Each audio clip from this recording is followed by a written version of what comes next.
Hey guys, welcome to the DawgfathasBBQ YouTube channel. So today we're going to talk about how to do a Central Texas style brisket on a Yoder YS640. So that's what we got on tap today. But before we get into that, guys, if you're new to this channel, consider clicking on that subscribe button down there at the bottom corner, my logo, and become part of my dog pound. That's what I call my subscribers list, dude. I call it the dog pound. So hey, dog pound, what's cracking? So again, we're going to get into a Central Texas style, that's salt and pepper on a brisket. We're going to get it on a YS640, and we're going to smoke it up today. All right? You with it? Let's get it.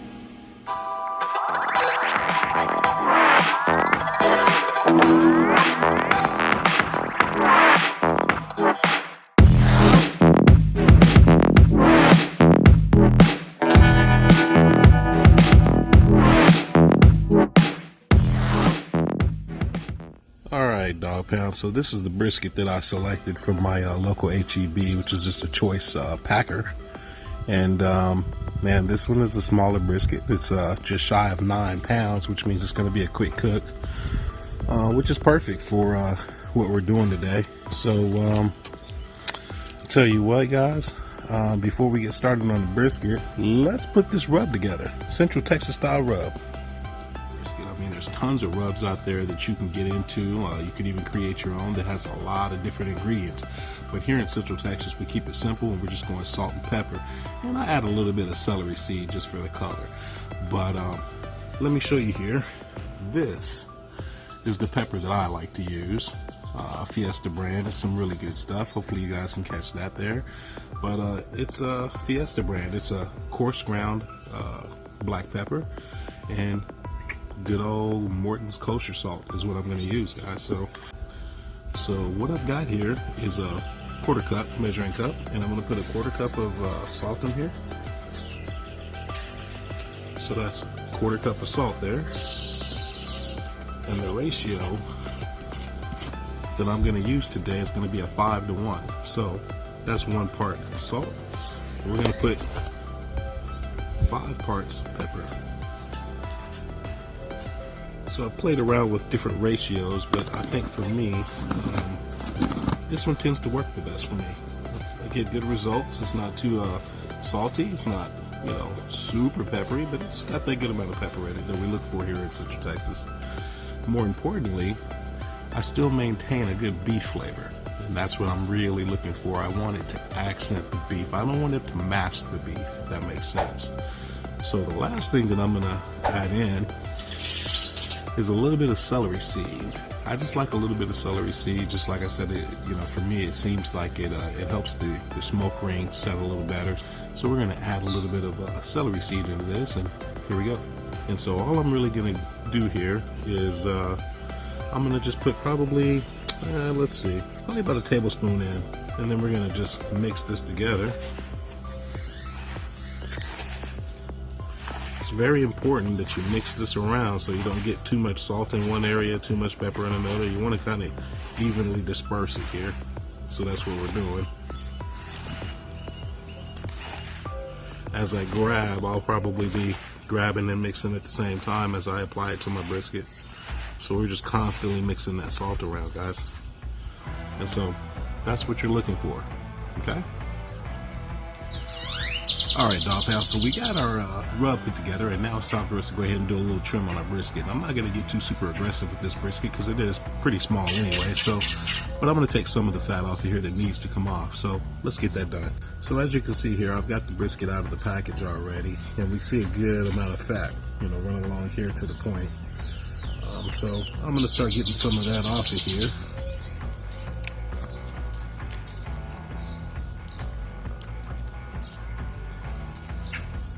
And it really helps to trim your brisket when it's really cold. This one is not really so cold. I've had it out probably about 20 minutes. But that fat is a lot easier to cut when you've got it nice and cold, guys. Just a little tip there.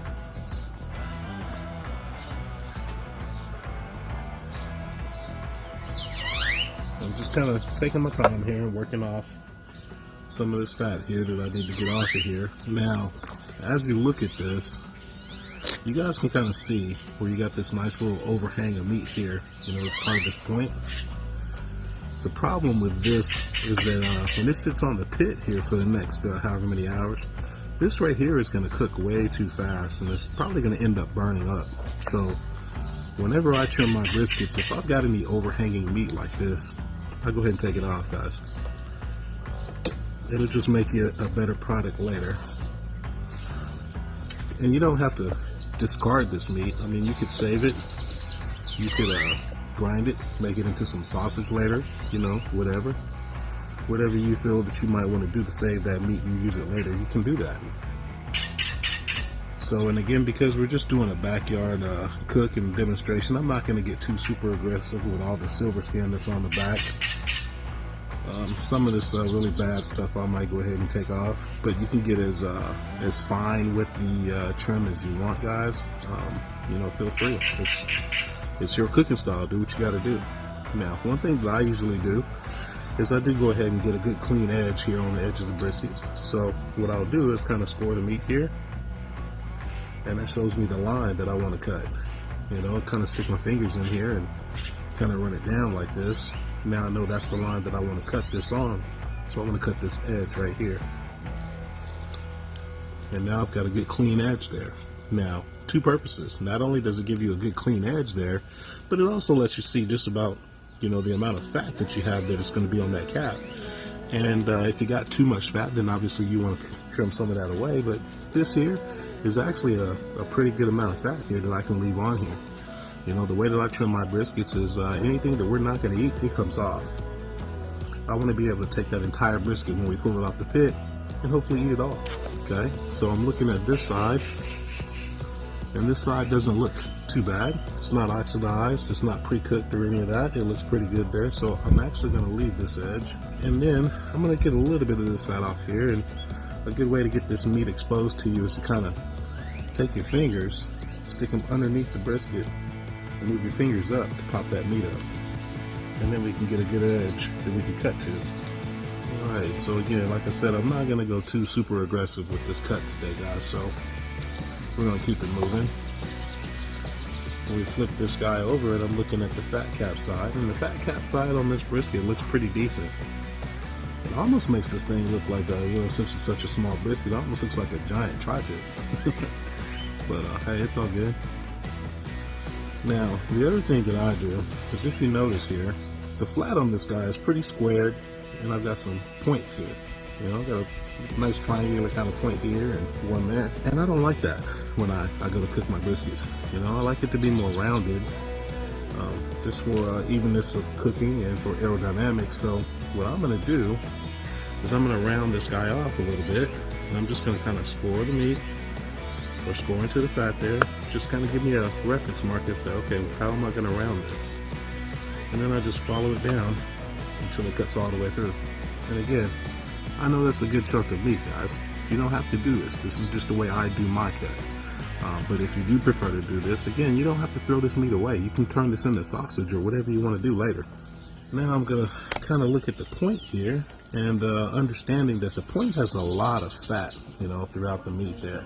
There's a lot of fat there. You guys can kind of see that. So there's tons of marbling through this meat. So if I take some of this fat off here on the top, it's not going to be the end of the world. It's not too bad at all. So I'm going to take off a little bit just to kind of see how much is there. And I haven't hit the meat yet, so I'm going to go another. And there I can kind of see the meat shining through, you know, a little shiner. So I know, okay, there's where my meat is. So I've got a good amount of fat here. So I can choose to cut some of this away.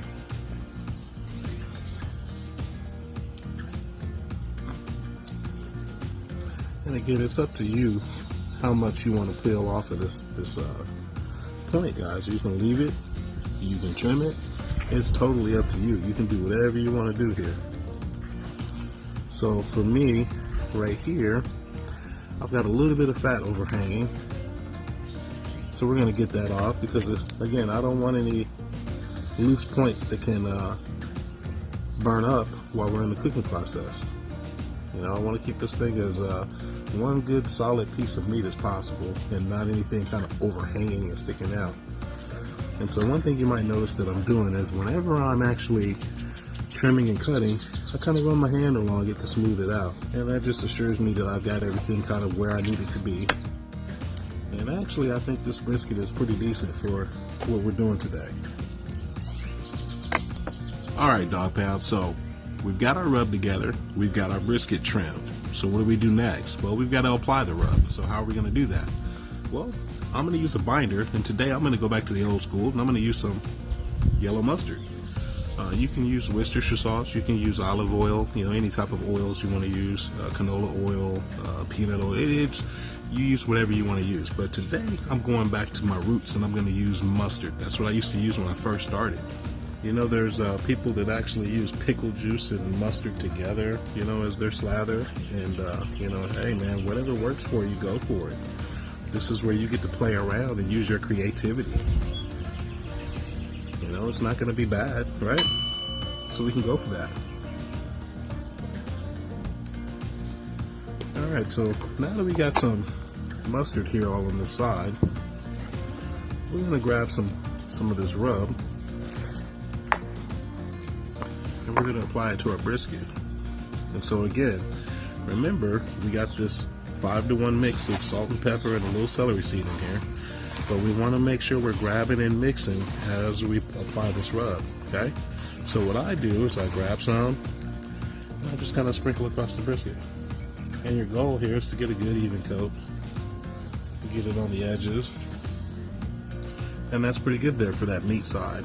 And so all I'm going to do at this point is we're not going to rub, we're going to press.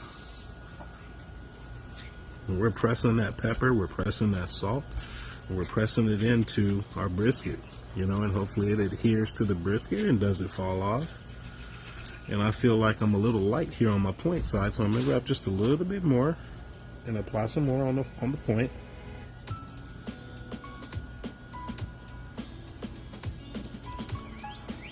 Alright, and so that I think looks pretty good. Alright, so now that we got the meat side here rubbed, we're going to flip it over. And we're going to repeat the same thing. We're going to get our mustard on. And right up.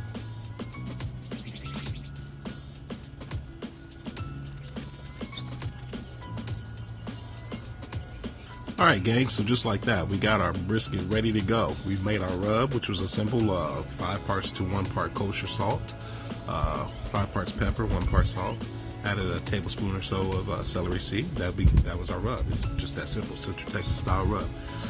We went ahead and trimmed this brisket a little bit. We started with a little under 9 pounds on this brisket raw weight. And we trimmed off a little bit of the fat, a little bit of the silver skin, got it formed the way we want, cut off the straggling pieces, the stuff that's going to burn up during the cook. And then we went ahead and put a slather of mustard on it, and we applied our rub. So now the only thing left to do is to get this thing over to the Yoder YS640 and let it smoke away. So let's go do it. Alright guys, so we're at the YS640 and we're about ready to get this brisket on the Yoder. But before I do that, I just kind of want to give you the specifics of what I did with my Yoder setup. I went ahead and set this guy at a good 250 degrees today, and I'm using hickory pellets. The big thing about using the pellet smoker is you want to make sure you always have plenty of pellets. You don't ever want that thing to run out of pellets on you, because then you got to start all over. You don't want to do that. So again, make sure you have plenty of pellets in your hopper that can sustain the cook. Again, maybe even check it a little later to make sure you still have enough pellets if you're into a longer cook. But by all means, make sure you do not run out of pellets. Alright, so let's get this bad boy on the Yoder.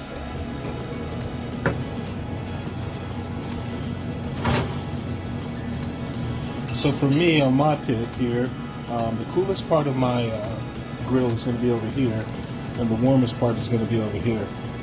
So I'm putting a thicker piece, or the point is going to be more towards the hotter end.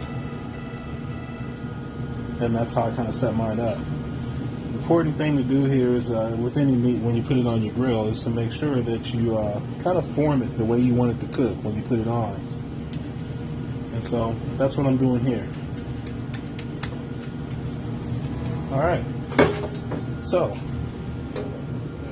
we got our brisket, we got it rubbed up, we got it put on our YS640, we're rolling at 250, we're using hickory pellets today. It's right at 8 o'clock in the morning, And so we'll come back in a little while and we'll do a check, and I'll talk about what we're going to do when we do that first initial check then. But hey, you guys, we're going to let the smoke roll, and I'll see you in a little bit. All right, dog pound, so we're at our next checkpoint again. And like I said, I'm doing this, more frequent checkpoints for the guys out there that are probably new to smoking brisket. This is 2 hours in, so it's roughly about 10 o'clock in the morning. Again, if you guys are, already up to speed on how to make brisket, feel free to, fast forward a little bit. But hey, for you newer guys, again, this is the 2 hour mark, and we're going to take a look at our brisket. And again, we're looking to make sure that we're not cooking too fast or we're not cooking too slow. It just gives us a chance to be able to adjust on the fly as we're starting to make this brisket. So let's take a look and see what our brisket is looking like now, okay? All right. So we're still looking pretty good here. You can see the color on this is looking pretty decent.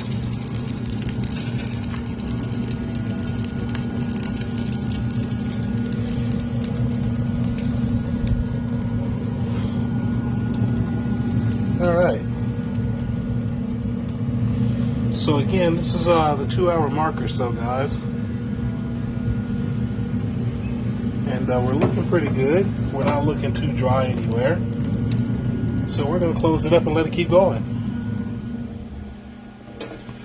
Okay, so again, that was our 2 hour mark. We're still looking pretty good. We're going to continue to let it roll. One of the things you want to start looking at now, 2 hours, 3 hours into it, is how is our bark starting to set? Is our seasoning set? And what I mean by that is if you're going to start spritzing your brisket with whatever moisture you want to use, you want to make sure that once you start spritzing, you're not going to be washing away any of that seasoning. So, the salt and pepper. So you got to make sure that that salt and pepper is kind of set onto that meat so that you're not washing away, leaving or losing any of that salt and pepper on the brisket. So right now, it doesn't look like it's quite set. A good way that you can kind of tell is you can kind of take your fingernail and kind of scratch on it a little bit, and if you're still moving stuff away, it's not ready just yet. If it feels kind of like hard to move away, then you're probably okay to start spritzing. But right now, we're not there yet. So we're going to let it keep going, and I'll bring you guys back in a little while.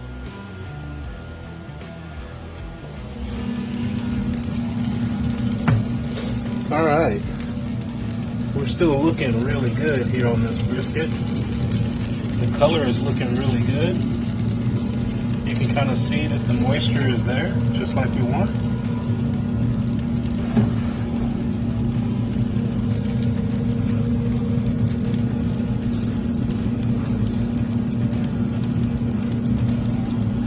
And it looks like the bark is kind of set there. It's not moving around on me. So it's looking pretty decent, guys.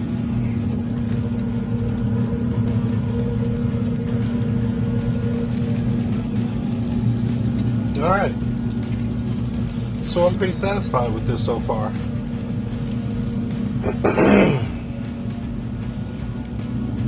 So what we're going to look for is we don't want any of the bark to be getting too dark on us. If it looks like it's getting burnt, that's where we're going to actually go ahead and get some spritz on it. But I think we're looking pretty decent here, so we're going to close this bad boy up and let it keep rolling.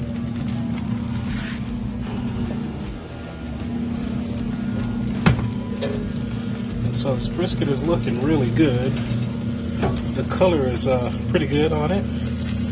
As you can see, it's got a lot of moisture. Coming along nicely. So let's check the temperature here. I'm going to go into point first. And if you guys can see that, we're at 175 degrees.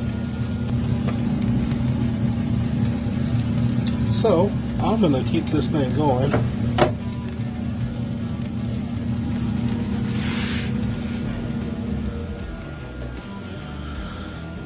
So, I'm calling an audible here on this cook. I know I said I was going to go ahead and wrap it, but I think I'm going to go ahead and let it keep going. One of the things that I pay attention to as well is the color. and the color was a little lighter on this brisket than I want it to be right now. We are using a pellet cooker, so let's face it, we're not going to get the same smoke that we would if we were using my offset and stick burning. I mean, you can put an amazing tube in and, you know, burn pellets in that as well and create more smoke, which I didn't do that today. But hey, you know, it's about cooking, man. You kind of do everything on the fly. You adapt to your conditions, and that's what I'm doing. So I'm going to let this thing go a little longer, and I'm actually going to turn the temperature up, and I'm going to raise from 250 to 275. Again, we're kind of, you know, we're battling the stall. The stall is that point when you get to where the muscle of that brisket gets so tight, it's pushing out as much fluid as it possibly can. It's basically sweating, guys. What happens to you when you get hot? You sweat. Sweat comes to the surface and you cool yourself down. Well, that's kind of what's happening with that brisket when it hits the brisket stall, when it hits that cooking stall, about 160, 170 degrees, somewhere in that range. Depends on the brisket. It's different for each one, but typically, like I said, they'll contract and push out as much moisture as it possibly can, and it'll start to cool your brisket while it's cooking. I know it sounds funny, but you know, if you just leave it at that same temperature while you're in that stall, it's going to extend your cooking time by quite a bit. So I'm going to go ahead and raise up. I'm going to set my temperature at 275, probably 280. I think I'll go 280. I think I'm comfortable with that. So I'm going to raise the temperature up to 280, and we'll come back and we'll check this thing in about another hour to hour and a half and see where we're at. All right? I'll see you guys then.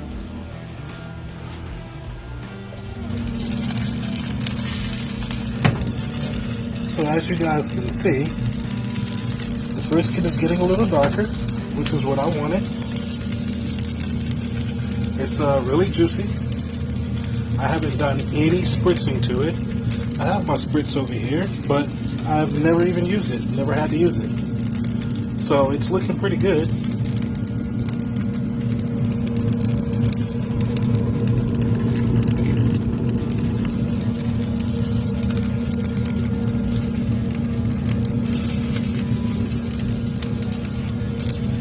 Yeah, guys, I think this is looking pretty decent here. So, I'll tell you what, I'll go ahead and poke a temperature, just because. Going into the point here, and we're at about 198 degrees, 199 degrees. Going to the flat.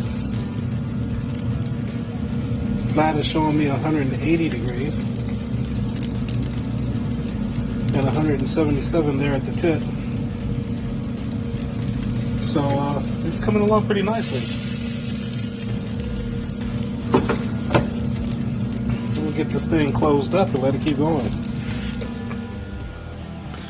Okay, so we just closed it up. You saw the temps there. I'm just going to let it keep going. I'm not worried about the temps at this point. The meat's done. So it's not about trying to achieve a temperature to make sure our meat is done.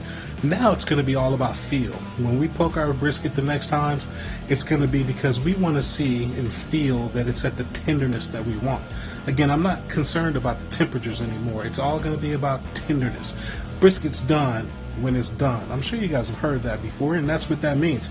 You've already passed that temperature. I mean, what is it? What did they tell you? I guess beef 165 or something like that is done. Well, of course, 165 on a brisket, man, that brisket's going to be like leather.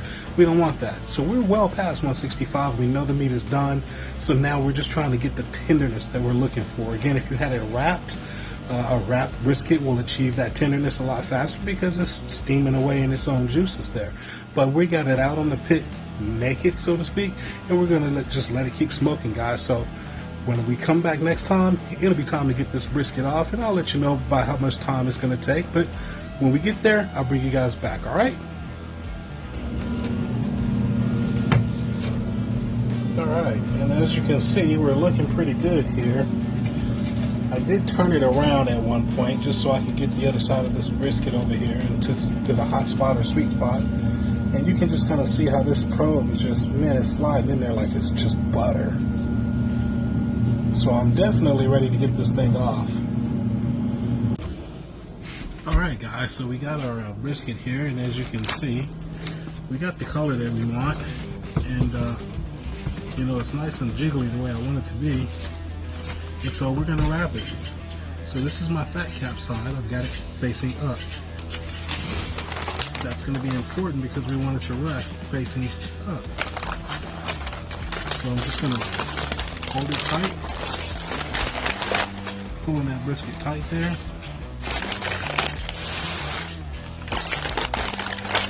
And I'm just going to take the paper,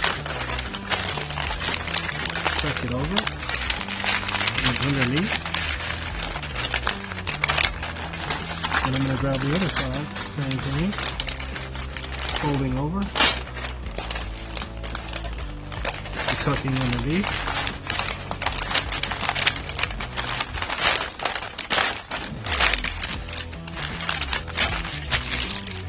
And then I'm just going to fold it right over.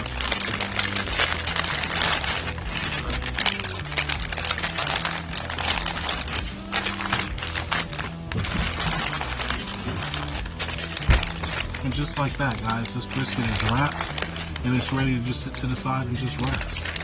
And so that's what we're going to do with this, okay? So I'm probably going to let this rest here for probably a good hour, maybe even 2, but I'm going to bring you guys back when it's time to slice it. Alright everybody, so we got our brisket cooled off now. It's been resting now for roughly about an hour and a half. And so we're going to go ahead and cut into this and get it cut up so you guys can see what we got here. So I'm slicing from the flat side. That's the more leaner side of this thing, for those of you that don't know. And what I aim for is I try to go for a thickness that's going to be about number 2 pencil size. And so this is what we got, guys.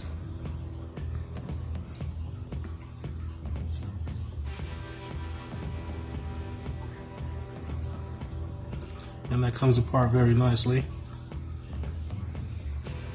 And so basically you just want to make your slices right off of this. Just right off the sides here. And work your way until you get almost to the point.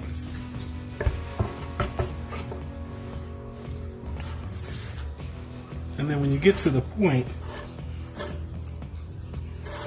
you're going to turn it and you're going to start cutting this way. So again, flat, you're going to cut to here till you get to the point, and I could probably take a couple more slices off of here.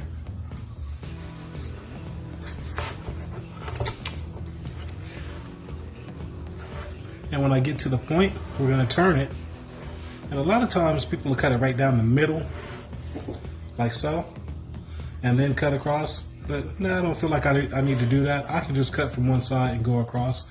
And I probably could go a little further up to the point because this is a smaller brisket, but that's okay. We're going to just start cutting right here.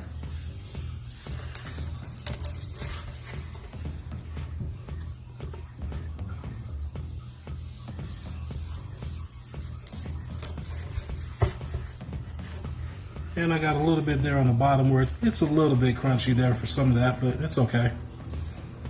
But you can kind of see this, where you have those 2 muscles that come together. So you got the point muscle right here, and then you have the flat muscle right there. But that's where these guys meet. And again, on this brisket, I'm not too concerned with this because this one is going for nachos. One of my daughter's birthday is tomorrow. She wants nachos, brisket nachos, so that's what we're going to do. So I'm going to cut some of this hard stuff off of here.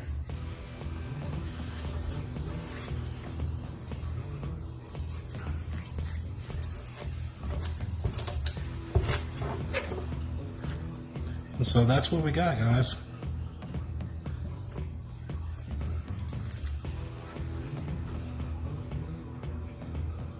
And you can see that steam coming off of there. It's pretty juicy.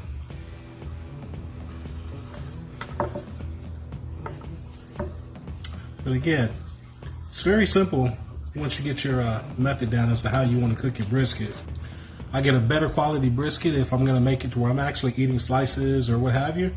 I might go for the cheaper briskets whenever I want to chop it up, make chop sandwiches with, or like in this case, we're going to chop this up and it's going to go on nachos. So I figured a smaller brisket would handle that. So you can kind of gauge what kind of brisket you need to purchase whenever you're trying to make brisket. If you're trying to impress people, you know what, you might want to get a higher end choice or a prime, or if you're just going to make sandwiches, chopped sandwiches, what have you, maybe you want to go with select. So it's up to you.